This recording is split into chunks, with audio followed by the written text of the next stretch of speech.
Turkey are staring at the exit door in Group A over in Euro 2020. As for the Welsh, they're one step closer to the knockout stages. We'll take a look at that and more next.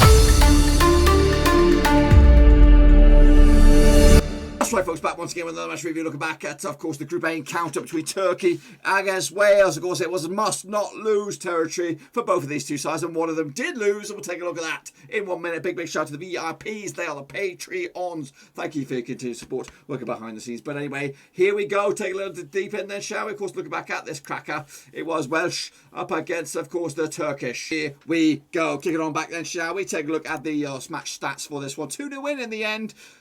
Wales getting over the line, 3 points, massive 3 points over in Group A. The first goal coming from Ramsey. That's it, tidy by the way.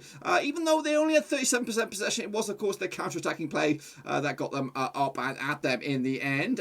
Even the missed penalty from Gareth Bale, they could have even afforded to lose that one or miss that one. But wrap it up at the end. Conor Roberts tapped on home the second with the all-important cherry on top to make sure Wales go home with absolutely all 3 points. They could have had more. Bale was a nightmare for Turkey, of course, showing his true quality, showing that he is still one of the best players in the world, and he should not even be thinking about packing it in, even though he might still be thinking about packing it in.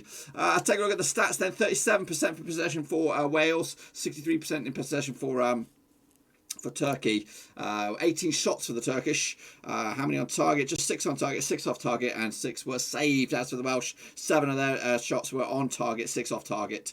3, of course, were saved as well. Passes, 514 for Turkey, 303 for Wales. Touches were 497 for the Welsh, 679 for the Turkish, of course.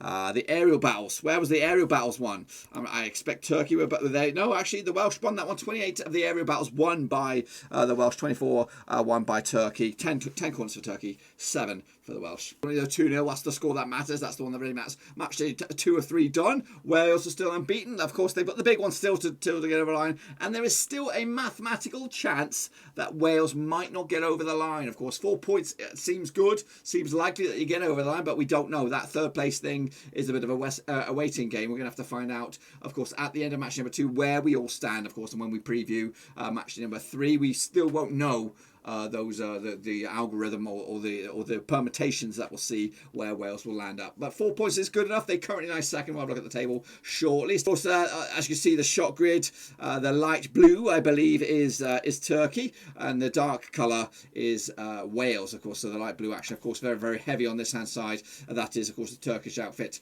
and of course the Welsh predominantly on this left-hand side with the goals as well. Take a look at some of the heat maps then, shall we, between these two sides. This is the Welsh, the goalkeeper very, very busy, of course, trying to keep the Turkish at bay. And when with possession, of course, going forward, the Welsh seem to be spreading the ball around nicely all over the pitch, predominantly coming down the right-hand side. As you can see, some of the hotter spots right here, and of course, causing some problems further forward with Gareth Bale and Adam Ramsey. As for the Turkish, of course, their keeper also very, very busy, but also putting the Welsh keeper under a bit of pressure as well. Again, predominantly coming down the left-hand side, it looks like, but again, keep it spread nicely. As you can see, a little, vast little area in the middle that they're predominantly not using, but opting to whiz it around nicely. Let's take a look at the touch map then, shall we, for the Welsh. Again, sporadic, not as many touches as the Turkish, of course. As you can see, much more possession, much more with the ball at feet for the Turkish. But again, ultimately, it wasn't good enough for them at the end. Let's take a look at the starting lineups then, shall we? Start with the Turkish. Kakir between the sticks, Sochu at the back there, Ayan, Marias, Silic as well make up the back four. Yüksel, Tufan, Kalagoglu, Karaman make up your 4-man midfield. In fact, 5-man midfield with Under as well, and Burak Yilmaz has proven to be good over in Ligue 1, but it's been a bit of a flop so far over in Euro 2020. No goals so far for the Turkish. Can they bounce back in the third time of asking? They could still mathematically qualify, get in a win over the Swiss to get into third place and then put them in the waiting game, but they're gonna need a little bit of a helping hand. Their goal deficit has taken a bit of a battering, conceding 5 goals in those 2 games so far. So it's not looking likely. The dark horse is everybody's tip to be dark horse so far. These Badgers are going home. That's right. Take a look at the Welsh then, shall we? Danny Ward is doing his resume no harm. They're proving to be a very, very, very clinical in between the sticks. Joe Rodon in the back there, Spurs future centre-back, you would say. Chris Meppen, Ben Davies and Connor Roberts making the back forward there. Connor Roberts with a goal as well. Joe Allen, the mastermind in he does all the hard work, and nobody really gives him any plaudits, but he's doing all the donkey work that nobody else wants to. Joe Morrow, credit to him, 24 years old, on the books of Luton Town, doing themselves and his country a true testament there. Aaron Ramsey, of course, £15 million rated over in the books of Juventus these days, maybe coming back to the Premier League. We'll have to wait and see. Dan James, of course, electric down the left hand side, and Gareth Bale also providing some amazing world-class touches, and Kiefer Moore a handful up top. Take a look at the subs then, shall we? Who did we see? Demirad did come on, a 23 a youngster centre-back who was at fault for the own goal in the first game. We also saw Mulder coming on, Can Caviacci and Yalchisi from Lille as well. So no avail. As for the Welsh, we did sit in Bandu coming on, Nico Williams and Harry Wilson as well. But again, very, very electric, good options from the bench. Take a look at the formations then, shall we? The Turkish with 4 at the back, 1 in defensive midfield, 4 in across the middle, and Burak Yilmaz up top. As for the Welsh, actually carbon copied the Turkish outfit here. Your man of the match, I believe, was Gareth Bale. Look at that, 9 out of 9. That's by sofa.com, sofascore.com or whatever it is. 9.9. It cannot get better than that. Even with a missed penalty, I think if you convert the penalty, it would have been 10. That's a rarity there. Of course, the keeper for Turkey did a good job trying to keep it just a 2-0. Also a handful, of course. Danny Ward proving to be a decent keeper, of course. Second time around. Connor Roberts with an 8 as well. Dan James with a 7.9. Wales were very, very good today.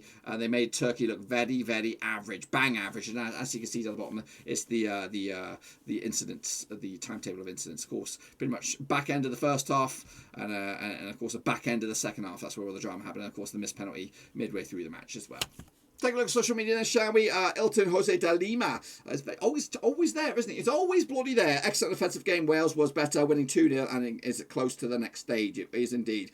Johnny Ladd said, absolutely embarrassing performance from Turkey. Shaky defence, flat midfield, rubbish forwards, fouling all game, and diving. Good riddance. Kieran, aka Old Catcher, said, Turkey actually the worst team in the tournament. Ha ha ha. Moses Asuta said, Turkey got exactly what they deserved. Their negative tactics have come to haunt them. Congratulations to Wales, by the way.